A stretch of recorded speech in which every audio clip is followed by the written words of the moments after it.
Yes, my name is Hana O'Looney. I am a 16-year-old menstrual equity activist in the state of Maryland, just outside of Washington, D.C., and I also serve on Period's Youth Advisory Council. And today, or tonight, or whenever you're watching this, I will be moderating this panel discussion interview on being a youth activist in the menstrual equity movement. Today we have some of my peers from the Youth Advisory Council joining us, so thank you for tuning in. Hopefully it will be a very insightful evening to learn about the youth perspective in the menstrual equity movement. So to start off, I'd just like to ask each of our panelists to briefly introduce yourself and mention your preferred name and pronouns. So can we start with Jasmine? Yeah. Hey everyone, my name is Jasmine Shabazz. I currently reside in South Carolina as a graduate student, and I also sit on the National Youth Advisory Council for Period. And I use she, her pronouns. Great. Annabelle? Hi everyone, my name is Annabelle Jin, and I'm 17 years old. I'm from Morristown, New Jersey, and I use she, her pronouns. And Aliyah? Hi everyone, I'm Aliyah De Jesus. I am 21 years old. I'm from Albany, New York, but I go to college at Colgate University, and my pronouns are she, her, hers. All right, so we're going to get started with the panel questions here. I think I can direct it to one of you guys, and then other people can jump in if they have something to add. But the first question is, what does being a youth activist mean to you? And what responsibility do you believe that Gen Z holds in taking the lead on social justice issues? So Annabelle, I'll start with you on this one. Yeah, so I think that historically youth have always been the people who are on the front lines fighting for change. And you can see that in the peace movement during the Vietnam War. And I think that's because as people who are young, one of our strongest attributes is that we're idealistic. We see everything that's wrong with the world, and we have a really strong drive to change it and like work hard to make it a world that we want to grow up in. So I feel like as you grow older, it's just like very easy to get caught up in like the daily rhythm of life and feeling like you're not able to make a huge change in the world. But when you're young, you have that like idealism and you want to accomplish all of your dreams. So I think that youth are definitely the people who are going to be on the front lines of activism.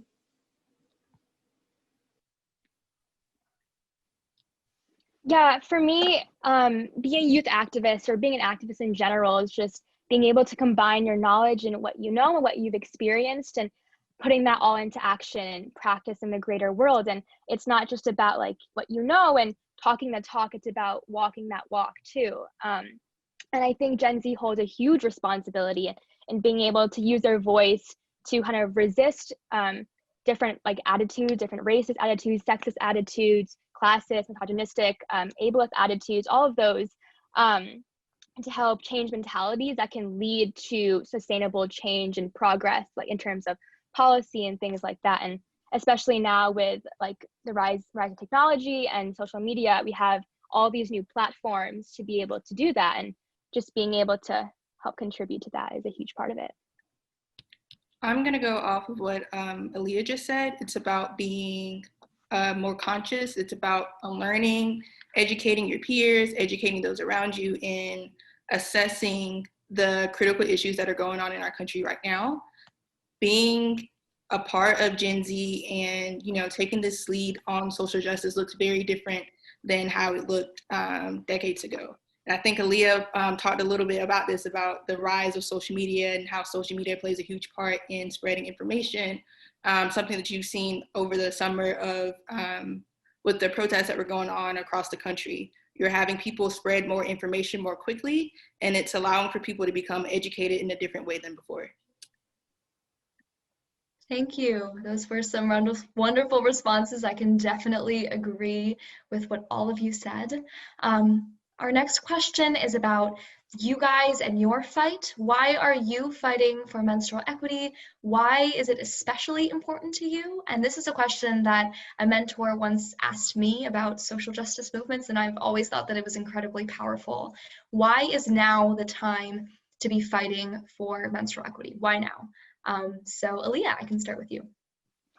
So I'm fighting for menstrual equity because the ability to adequately take care of your period and manage your period safely and with dignity and without this fear of shame or stigma is a human right to me. It should transcend every single context, every single identity that can be thrown at you. And menstruators don't choose to menstruate. You aren't afforded such a luxury to be able to choose that. And as for doing why now, I mean, if not now, then when? And especially now with our political climate, when our reproductive rights are at stake and they're being fought against, I think now is a more important time than ever before. As for me, I think that the main reason why I'm so passionate about menstrual equity is because when I first got my period, it was like during a school day and I was like completely unprepared for it. I got in like the talk in school, but it wasn't very informative. And I feel like it was very like stigmatized because the girls and boys are separated and you didn't really feel like you could talk with anyone about it. And then when I got my period, I didn't have a pad on hand. And like in my school bathroom, there were no like free pads or tampons. So I just had to use toilet paper. And I was like constantly worrying afterwards about whether or not I was bleeding through my pants.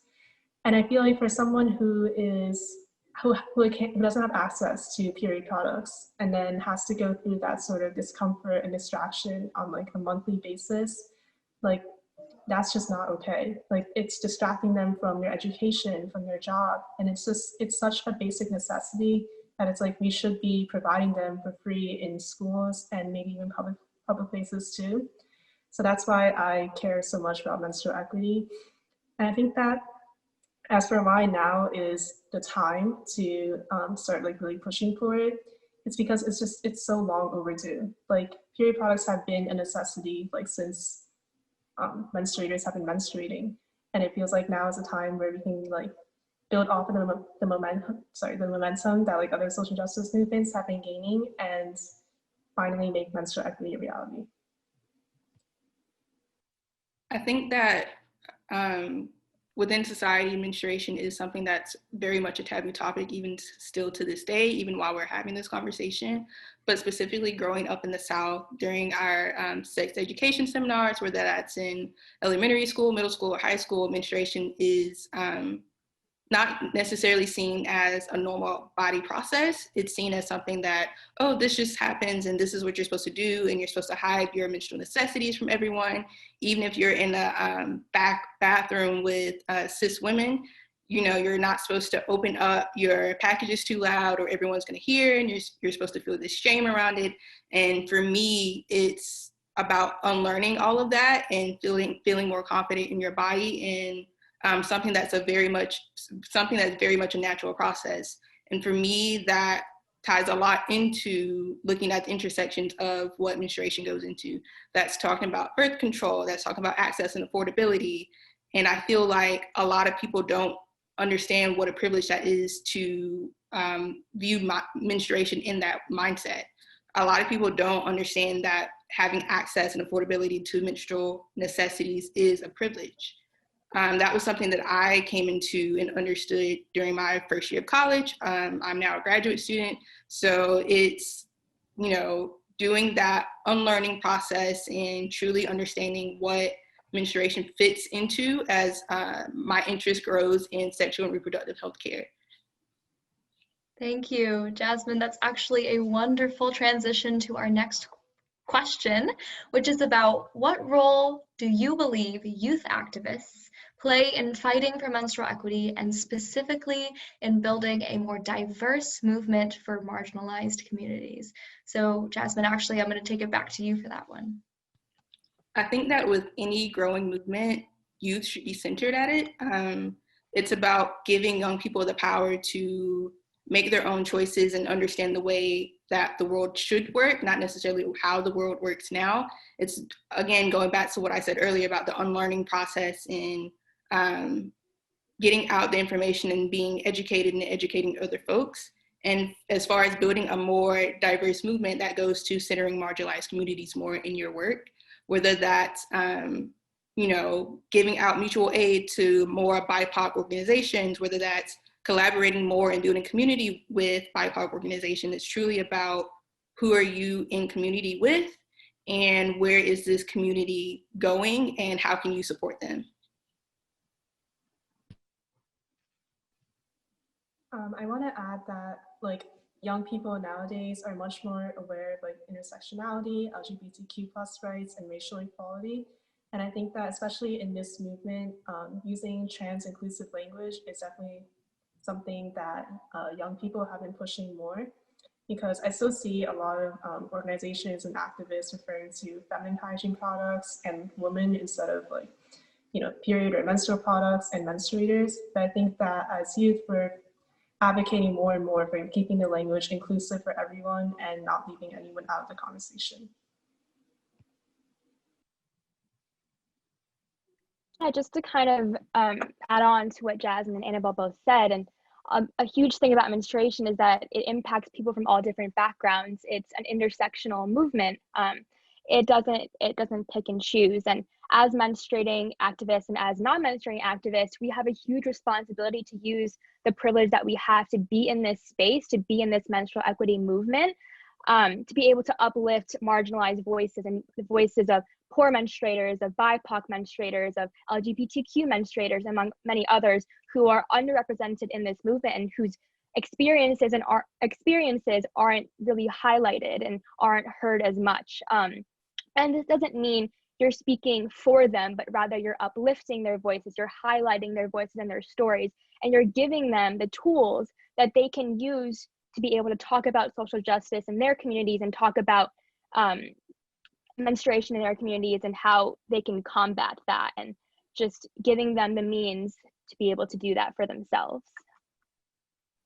Thank you. Yeah, that's some great topic and conversation. I think the more I personally have gotten involved with this movement and done menstrual equity work, I've learned so much more about the intersections it has. Every new menstruator I talk to and learn from always teaches me something more. So always an interesting conversation to have. But going back to you guys personally, how have you personally grown as an activist promoting menstrual equity in your community, and what have you guys learned doing this work? Annabelle, let's start with you. Yeah, so I think that having been part of this movement for the past 2 or so years, it's definitely been the catalyst for me becoming a more confident public speaker, because in the past I was always very afraid of public speaking. Like whenever I had to give a presentation in school, it'd always be like very nerve-wracking.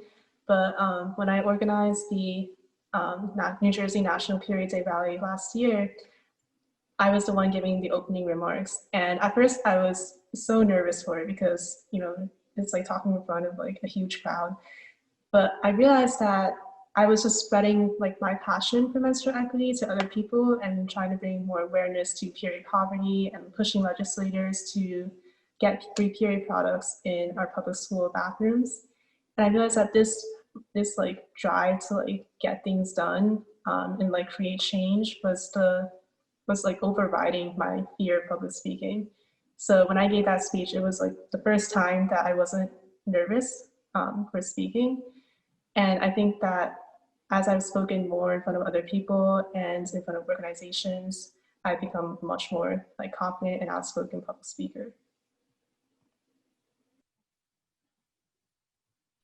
For me, that goes back to something that I said earlier with community building.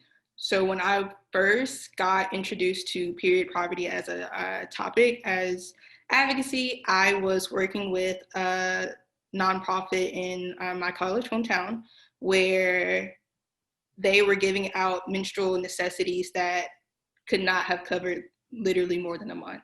And I'm sitting here in the back of my mind thinking like, okay, like I'm just sitting here thinking about all the products that I use in a month, and what we were giving out was not nearly enough. And I don't think that they fully understood that as being non-menstruators of how much menstrual necessities people truly go through within a week, within a month, within 2 months, within 3 months.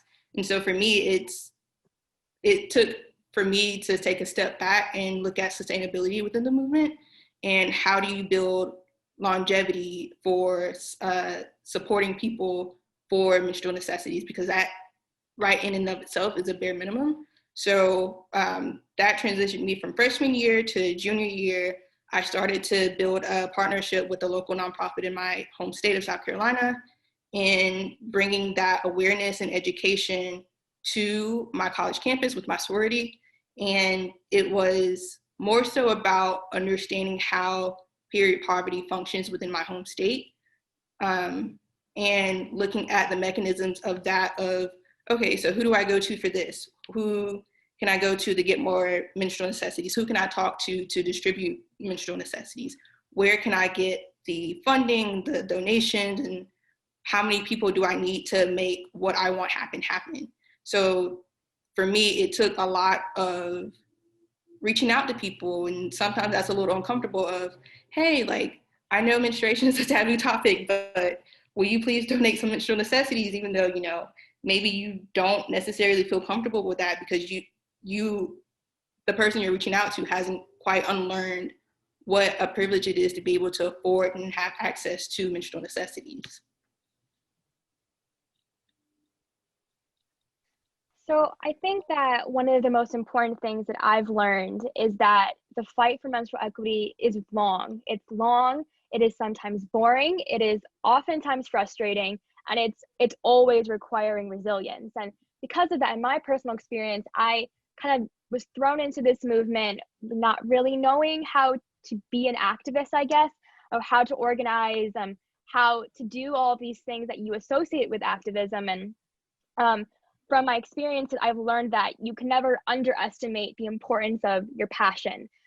Your passion is, I think, one can almost single-handedly power your activism. It's what's going to keep you going, because without it, you don't have much motivation to continue doing what you're doing. It's hard to find that incentive if you don't have a connection, if you don't have that passion to continue moving forward, because it's not an easy fight, and it takes a lot of effort and of time. So I think the most important thing I've learned is that to never underestimate your passion, never underestimate your experiences. Yeah. I'd love to also jump in on this question as well. I think the biggest thing that I've learned in my, I think, 2 years now of doing menstrual equity work is the immense privilege that this movement is built off of. Not only the privilege, as you mentioned, Jasmine, of being able to afford products ourselves, but the privilege of being able to be involved in this movement and to be a quote-unquote activist and do the work.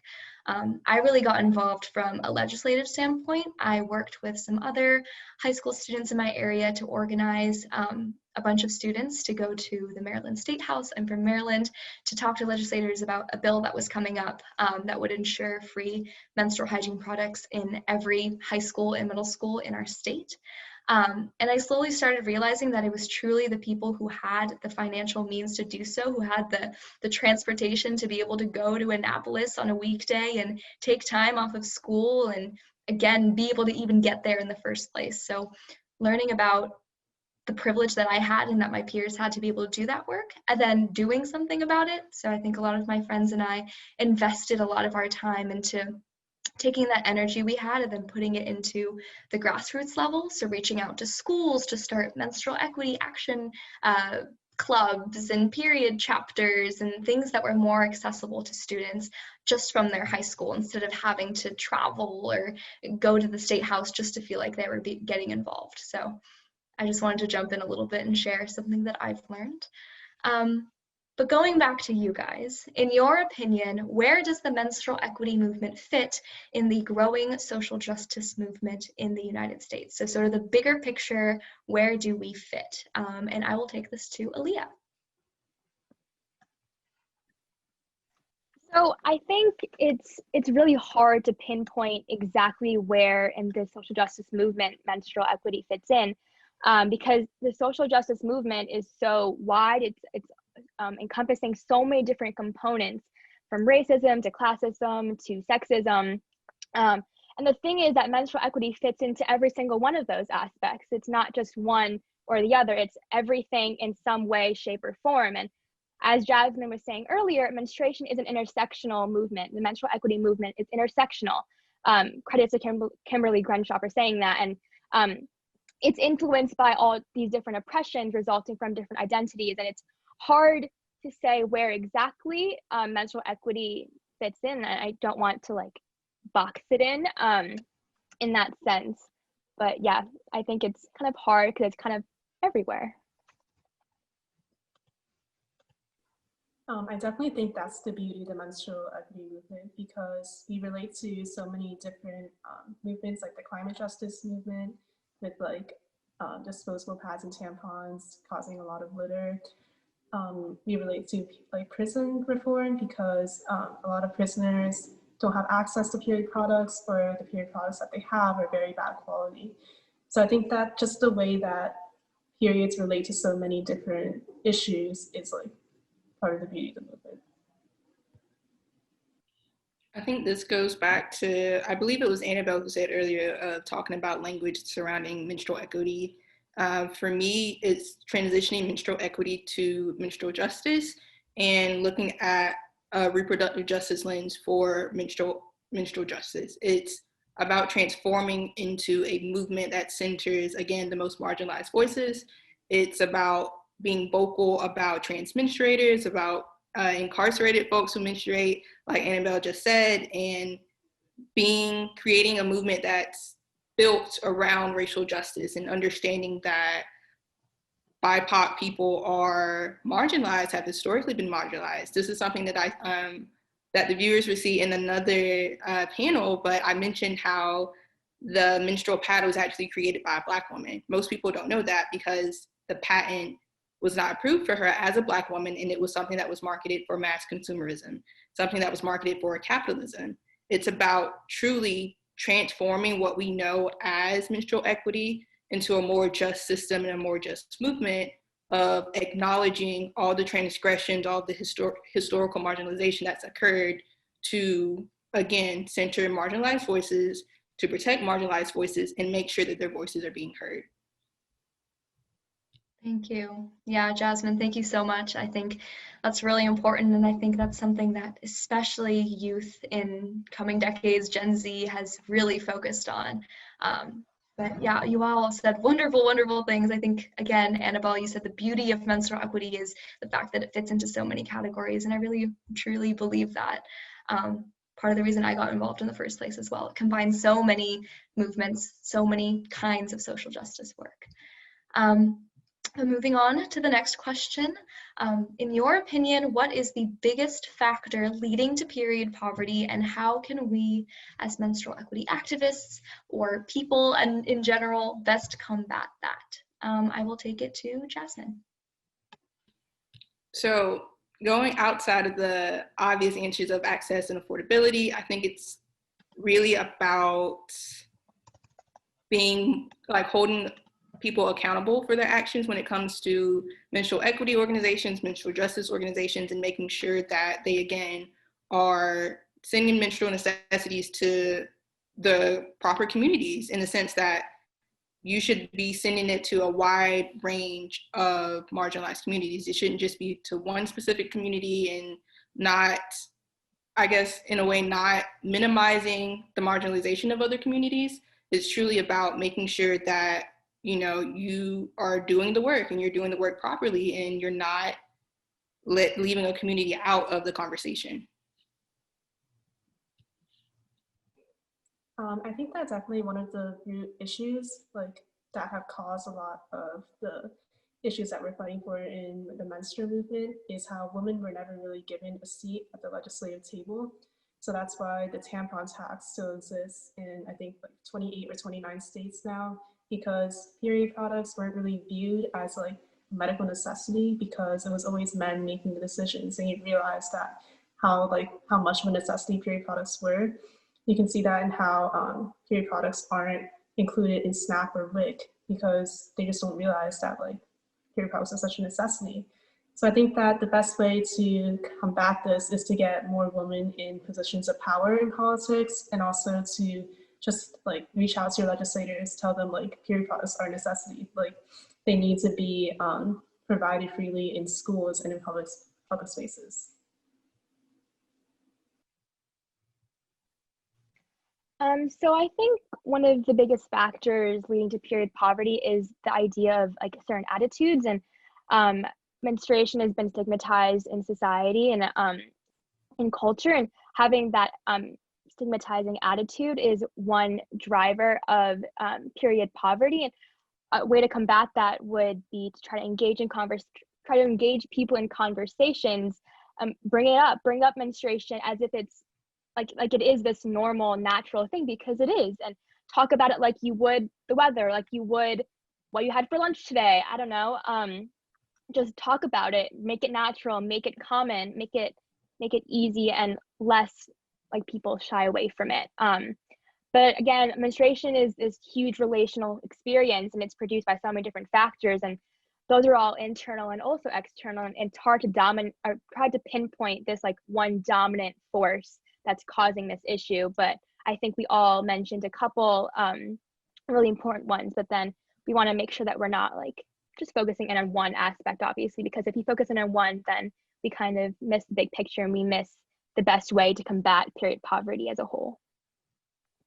Before we go on to the next question, just to go off of what Aliyah said, there's also areas of menstruation that a lot of people don't talk about when you're talking about menstrual disorders. Endometriosis, when you're talking about fibroids, that's been a conversation that's been brought up very recently and been centered very recently for Black women specifically.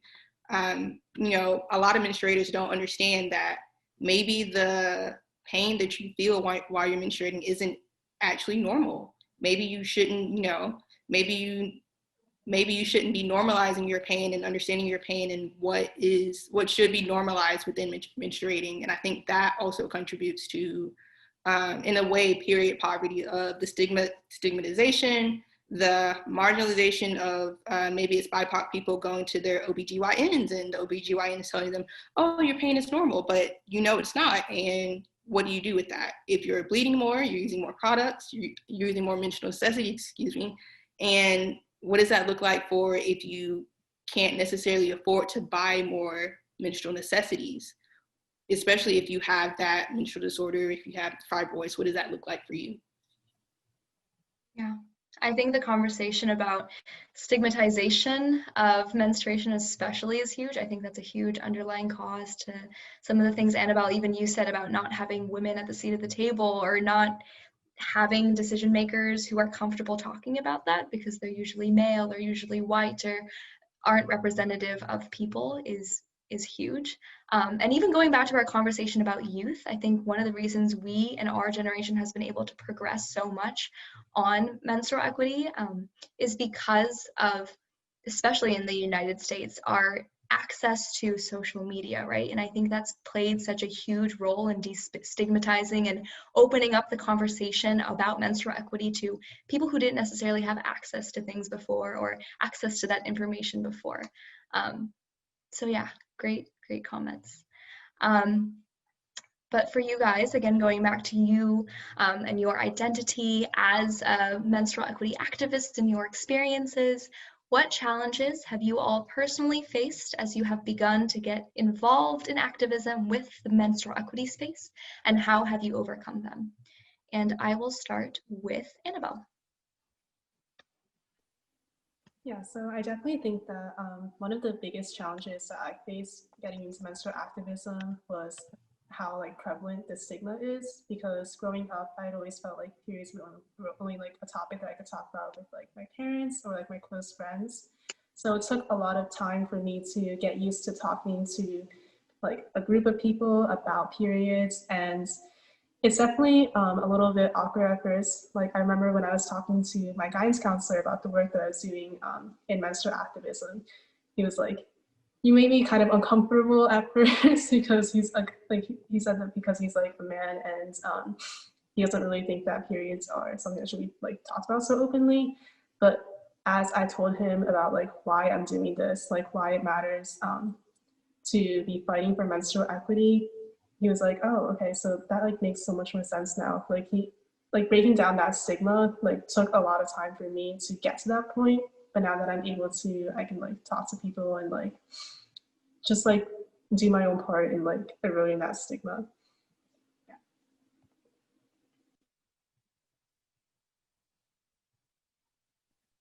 so kind of going along with what Annabelle said, a large part of my activism at Colgate is working with the administration in securing free menstrual products in all women's and gender neutral bathrooms on campus. And like Annabelle, I also kind of received a bit of that like discomfort and that pushback from some male people in the administration. And I think the greatest challenge that I have faced because of that is trying to get them to understand the urgency of the issue, the unmet need that's on campus that's not being filled by what they're doing so far, and convincing them that they need to include this in their university-wide legislation, in their budgets, and that it's an issue that they need to take into account. And in terms of overcoming that, I would say it's about persistence, and it's about constantly reminding them that I'm still here, I'm still fighting for this, I'm not really going anywhere, the issue isn't going away,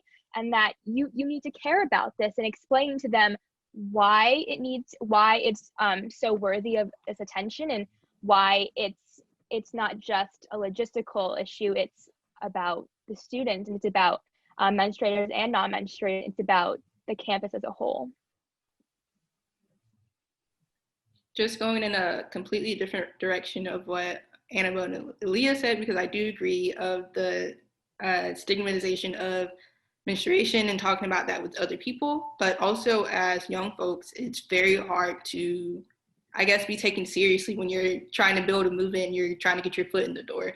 A lot of people truly underestimate young folks, and it's something that I've never quite understood, because if you go back to other movements within the United States history, the civil rights movement, for example, built and led by a lot of young folks. Like, these weren't people who were in their 30s for the most part, or 40s or 50s. These were young folks who were in high school, who were in college leading these movements. And I think that goes back to just building community with other people. You have to build community with other people to get them to understand where you're coming from, where they're at, and meeting them where they're at in order to get to a further place within your movement and get to a different space than where you're currently in. I think that people don't truly understand young folks when it comes to social justice issues. They don't really get it, and they think, oh, like, she's just young and this is just a phase, they'll get over it or whatever. And that's not what this is. This is about justice, and this is more than just going through a phase and being young. This is about people's lives. Thank you, Jasmine. I was actually just going to hit on that if no one else did. Yeah, last year I had the opportunity, my local Board of Education called me in to talk about the possibility of bringing free menstrual hygiene products into schools. And I was the only student in the room, and it was so difficult to be taken seriously and to make them understand that this wasn't just, it was an issue with a real impact and of real importance, especially to minority and low-income students. This was a huge deal, and getting that message across took so much energy and so much time, when it really shouldn't have. But obviously, a lot of things have changed in 2020, and with the COVID-19 pandemic, so has activism, so has menstrual equity. So how has your menstrual equity work changed during the COVID-19 pandemic? And have you learned anything from this experience that you will bring into the future? So I will start with Aliyah. So as I mentioned earlier, a lot of my activism takes place at Colgate's campus, and in the pandemic, the biggest change that I've encountered is the need to go virtual. Being on campus and leading the period chapter here, we've had to reimagine the ways that we want to fundraise for products, how we want to collaborate as a community, as a group, and we have to obviously minimize contact altogether. And we've had to move away from those interactive in-person events, drives, and things like that kind of formed the basis of our activism on campus, and go more towards virtual talks, discussions, online meetings. And it's not that this is any less valuable, it's very different. It's different from what we're used to, it's different from what our activism on campus has been in the past couple years. And I guess from all of this, I've learned that adaptability is key, both in activism and in life in general. And as activists, we have to think on our toes, and we have to be able to adapt to whatever challenge comes our way. In this case, it's a pandemic, because menstrual equity issues, menstrual justice issues, they don't go away because there's a pandemic. That isn't how it works. You don't stop menstruating because of this pandemic. And so just trying to adapt to that and work around the pandemic is the biggest challenge for me. Yeah, so going off of what Aliyah said about having to move all club activities online, my chapter decided to hold a period products drive in August. But in the past, we would usually advertise in school, we would hang up flyers, and then students would donate period products. But because of the COVID-19 pandemic, we had to advertise entirely online. And we actually advertised in my town's parents' Facebook group page. And interestingly enough, we got a ton of support from parents in our town. We got over 100 likes on the post, and people were dropping off products almost every day for at least the first 2 or 3 weeks. And so it was just very gratifying to see such an outpouring of support from the community, especially during COVID, because I think that COVID also showed people how thin the line is between being able to afford period products and then becoming too impoverished to afford them. It definitely, with the ensuing recession of the pandemic, it showed how it showed the poverty that's already present in the community. And I think that that's part of the reason why we have such an outpouring of support. For me, it looks a little bit different since I graduated college and I'm no longer in that space of being with on-campus organizers and on-campus activists. It's completely different because I'm doing online classes right now. So for me, it's been about creating digital communities. There's been a lot of people who've been doing mass drop-offs at, different neighborhoods and different communities and stuff, and it's asking hey, did you also think about maybe you should provide menstrual necessities? We're in the middle of a pandemic. A lot of people don't have jobs right now. Are they able to afford the things that they would normally need to survive on a daily basis?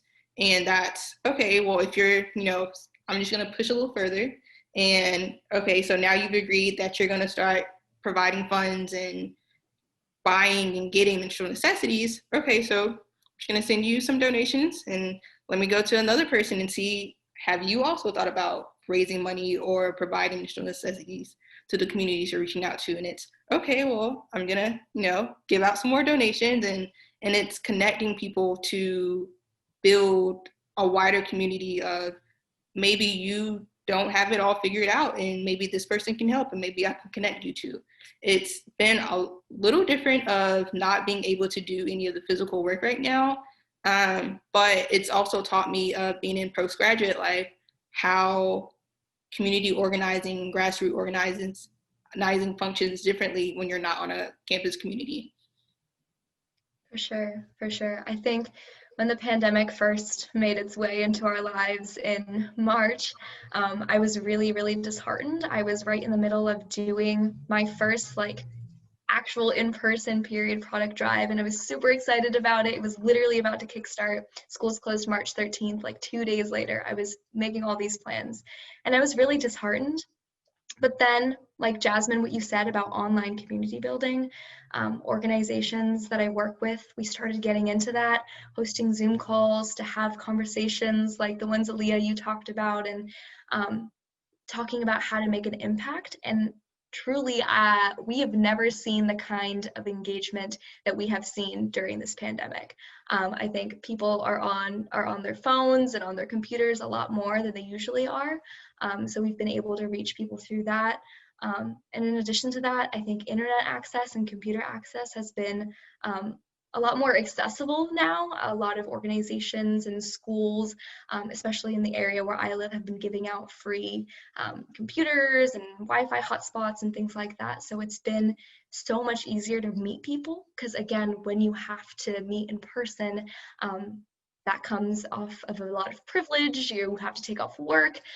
There's the transportation aspect of that. So we've really diversified the audience that we've been reaching during this pandemic. So definitely something that I'm going to take into the future with my work specifically.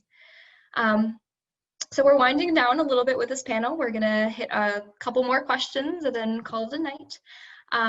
But I'm sure we have a lot of youth, young people watching this panel, trying to figure out how to get involved, finding people to look up to and learn from. So with that in mind, how can youth get more involved in the menstrual equity space? And I will start this one with Jasmine. I think it's about taking a leap of faith. A lot of people have so many ideas, but they don't act on those ideas because they don't take that leap of faith. It's about putting one foot in front of the other and then just slowly keep on going. And for me, I think that a lot of people can utilize that as building, again, community, reaching out to organizations, and even if it's just one, reaching out to an organization that's centered around some social justice issue, specifically, especially if it's pertaining to reproductive health or racial justice or racial equity, and bringing up the conversation of menstruation. There are people around the country in every single city who are unfortunately experiencing period poverty, and it's bringing that conversation to the forefront. So my one call to action is build community with an organization and bring menstruation to the forefront of it. Yeah, kind of going along, sorry, Annabelle. Kind of going along with what Jasmine said, and what you said earlier, I think a big step is being willing to learn and also unlearn. Being willing to look for those resources and reach out to those people who can educate you, who can explain to you the fundamentals of the movement, how it goes from there, and just being willing and accepting of what you don't know, what you can know. And also just using that to destigmatize those conversations. I said it earlier and I'll say it again. It's so important to destigmatize those conversations around menstruation in daily life. Talk about it with your friends, talk about it with your family, your brothers, your sisters, your cousins, your grandparents, whoever, talk about it. Make sure that it's normal. It can be like a dinner table conversation type topic. So just being able to destigmatize those conversations and educate yourself, and just recognize that you don't know everything about the movement, and being able to learn about it. I think that another great way that you can start breaking down the stigma in your community is to organize a drive or a fundraiser to raise money for period products, and then host a period packing party with volunteers from your community, because that's definitely one of the main ways that I've been able to break down the stigma in my community. With one of my packing parties, we had both like girls and boys volunteering, and it was just great to see guys were a little bit like hesitant to like, touch period products and like put them in paper bags, but like by the end they were just, packing them like everyone else. So I think that's just a great way to both contribute to your community and to break down the stigma. Yeah. To echo all of your sentiment, there are so many organizations that already exist that you can get involved in. Period has so many chapters. Other organizations outside of Period have so many local organizations and chapters that you can join. And if there isn't one, you can always start one. So don't be afraid, like Jasmine said, to take that leap of faith, to take that risk and start those conversations in your families and start organizations and start drives, because it really starts with a single person to start that message, and then it spreads like wildfire. So we really are coming to the end now. This is going to be the last question we have. And for all of our viewers, I'd like each of you to share one call to action that you'd like people to share, to take, whether that's about menstrual equity or just about the upcoming election or just being a change maker in their community. One call to action for everyone. So I will start with Annabelle. Yeah, so I would say that if you live in a state that has a tampon tax, or a state that doesn't already provide free period products in school bathrooms and prisons, reach out to your legislators, like your state legislators, and talk to them. Like, we need these period policy legislation laws to be passed. And if there already is a law, then start working with organizations to form a coalition to start like really pushing for that law to be passed, and just get like period policy legislation passed, where I feel like we are very behind compared to some countries like in the UK and New Zealand. So I think we're ready to start going in menstrual equity. I think I got a little bit ahead of myself earlier, but just to reiterate the same point, build community with folks, talk about menstruation, put menstruation at the forefront, and put period poverty at the forefront of your conversations and your actions. All it takes is that one leap of faith, and then like Hana said, you have a movement growing.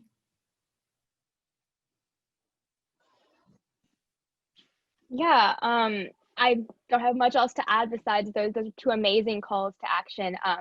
I definitely want to reiterate those, and especially in today's like political climate with our reproductive rights at stake, if you are of age, I strongly, strongly urge you to go vote. Please, please vote. Our country and our rights really, really depend on it right now, more than ever. So please, please go vote. All right, and with that, we're gonna call it a night or a day. Again, I don't know what time our audience is watching this, but thank you so much for tuning in, for watching this panel. Thank you to all of our panelists for taking some time out of your day to speak with our audience. And thank you to Period for letting us host this conversation and giving us an audience to speak to. But bye, everyone. Bye.